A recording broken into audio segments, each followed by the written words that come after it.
ഇങ്ങനൊരു വഴിയിൽ എത്തിച്ചതും കണ്ണന്റെ അച്ഛന്റെ ആത്മാവ് തന്നെയാ. അവന്റെ കാല് പിടിച്ചുകൂടായിരുന്നോ? കാല് പിടിച്ച് കരഞ്ഞൂടായിരുന്നോ? ഹലോ ഗൈസ്, അങ്ങനെ നമ്മുടെ മഹാലക്ഷ്മി പുതിയ പ്രമുഖ നമ്മുടെ കരുണയും മുത്തശ്ശിയും കൂടെ പ്രതാപൻ എങ്ങനെയെങ്കിലും പുറത്തിറക്കാൻ വേണ്ടി നടക്കുകയാണ് അല്ലെ. അപ്പൊ വക്കീല് കരുണയുടെ അടുത്ത് പറയുന്നുണ്ട്, വാമദേവൻ എങ്ങനെയും രക്ഷപ്പെടുമായിരിക്കും, പക്ഷെ പ്രതാപന് ഒരിക്കലും രക്ഷയില്ല, മോൾ അത് വിചാരിച്ചിരിക്കുകയും വേണ്ട എന്ന് പറയുന്നുണ്ട്. അപ്പൊ കരുണ ഭയങ്കരമായിട്ട് കിടന്ന് പൊട്ടിക്കരയുന്നുണ്ട്.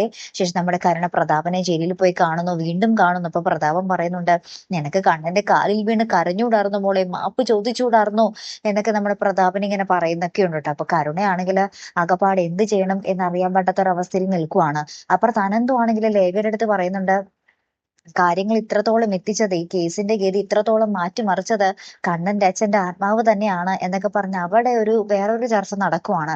ഏറ്റവും ലാസ്റ്റ് നമ്മുടെ കണ്ണൻ രണ്ടും കൽപ്പിച്ച ഹോസ്പിറ്റലിലേക്ക് വരികയും നമ്മുടെ മഹാലക്ഷ്മിയും കാണുകയും ചെയ്യുന്നുണ്ട്. അപ്പൊ നമ്മുടെ കണ്ണനും ആണെങ്കിലും ഈ വിധി എങ്ങനെയായി തീരും എന്നുള്ള ഒരു ടെൻഷനിലാണ് നമ്മുടെ കണ്ണനും. കോടതിയിൽ എന്തെങ്കിലും കാര്യങ്ങൾ വെച്ചാൽ എന്തെങ്കിലും കാരണങ്ങൾ വെച്ചാൽ കേസ് മാറി മറിയുമോ, ഈ ശത്രുക്കൾക്ക് അതായത് ശിക്ഷ ചെയ്തവർക്ക് ശിക്ഷ കിട്ടാതിരിക്കുമോ എന്നുള്ള ഒരു പേടിയിലാണ് നമ്മുടെ കണ്ണൻ.